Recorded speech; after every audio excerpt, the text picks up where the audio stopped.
Welcome back everyone, it's your boy, the Sick Boy, and today we're going to talk about Dragon's Dogma 2. We'll cover some things that I liked about the game, then we'll cover some things that I didn't like about the game.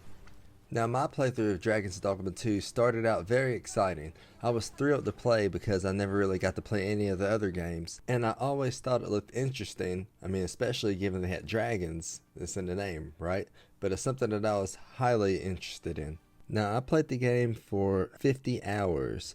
I had completed a couple of main quests and a couple of the side quests as well.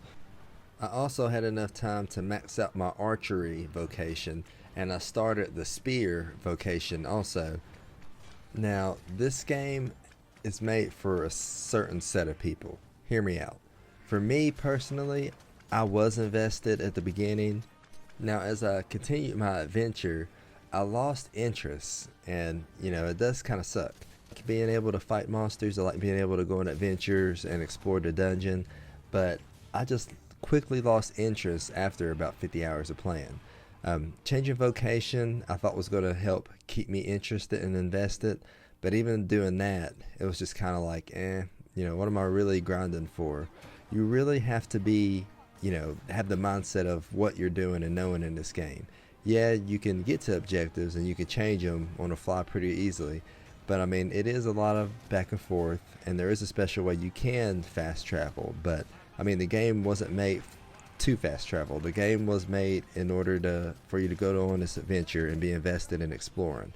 And I explored a little bit, but for me, I just lost interest. Unless you've played it and you've gotten there in a game, and it's hard to just want to get in there and try to complete it.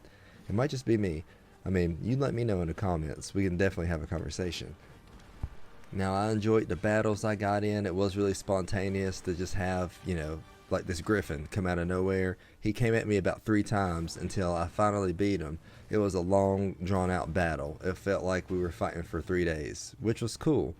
But there are some enemies that you're definitely not strong enough to beat, and somehow we pulled through and beat this one, which was awesome. I love that. And the moments when you're not in a fight, I felt like I spent my time trying to figure out what to drop, what to carry, who to give stuff to carry to. And if you have a pawn and you give them something important to carry and they die, that item's gone. Or someone knows something that I don't. But I had a couple, I found a lot of gold on some of my hunts, and I gave it to the strongest guy on the team. Next thing I know, this dude died in the water, and there goes my stuff. So I went back to a rift and I bought him, and I was hoping I could just get my stuff back, man, and it was gone. He had nothing on him.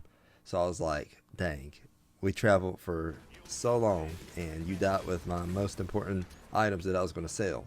So, and the saving option. I am used to having multiple save files, and I knew what I was getting into when I got this game upon research, but I accidentally killed someone and started basically a fight, and it was me against the world. It felt like I was trying to use the stone to revive that person, but ultimately I ended up in jail. I had to break out of there, but I said to myself, shoot, if I can just go back and reload and not accidentally kill this guy, might make a big difference. So that was kind of a downer. The game is a mix. That's the easiest way I can explain it, really. It's like I liked it, and then had moments where I didn't like it. So I'm not going to sit here and tell you, oh, you have to go out and buy this game. I mean, it's definitely worth a try to see if it's, in your genre of what you're looking for. But for me, it just wasn't for me. I gave it a shot. I tried it out. A lot of the moves are cool.